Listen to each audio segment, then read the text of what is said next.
పల్లన్న సాగర్ నిర్వాసితులను ప్రభుత్వం మోసం చేస్తోందని విమర్శించారు కాంగ్రెస్ ఎమ్మెల్యే జీవన్ రెడ్డి. ప్రభుత్వం ఇచ్చిన 123 జీవోలో పరిహారం తప్ప పునరావాసం ప్రస్తావన లేదని తప్పుబట్టారు. అన్నం పెట్టే రైతు నోట్లో మట్టి కొట్టాలని ప్రభుత్వం చూస్తోందని దుయ్యబట్టారు. ప్రాజెక్టులను కాంగ్రెస్ అడ్డుకుంటుందన్న హరీష్ రావు వ్యాఖ్యల్లో నిజం లేదన్నారు జీవన్ రెడ్డి.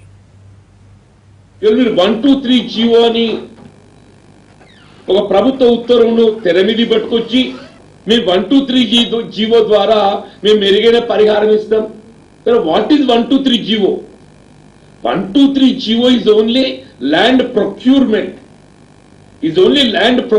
ప్రొక్యూర్మెంట్ అందులో ఏదైతుందో రిహాబిలిటేషన్ ప్యాకేజ్, పునరావాసం అందులో లేదు. పునరావాస ప్యాకేజ్ అనేది 123లో లేదు.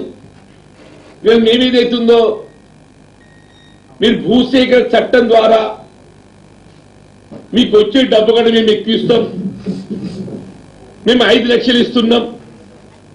అసలు నిజంగా హరీష్ రావు గారు నువ్వు మెదక్ జిల్లా వాస్తవ్యుడువా? అక్కడ రేట్లు ఏమునే నీకు తెలియాలని చెప్పంటున్నా. ఎక్కడైనా 10 లక్షలకు తక్కువ ఎకరం ఉన్నదే.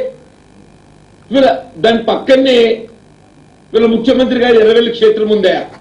మరి ఆయన 10 లక్షలకు ఎకరం ఇస్తాడు? ఆయన 10 లక్షలకు ఎకరం ఇస్తాడు అని చెప్పి అడుగుతున్నాను. ఇక్కడ భూములు కోల్పోయే వాళ్ళకి ఏదైతుందో వాళ్ళు రిహాబిలిటేషన్ ప్యాకేజ్ కింద వాళ్ళ డబ్బు ఏం పట్టది.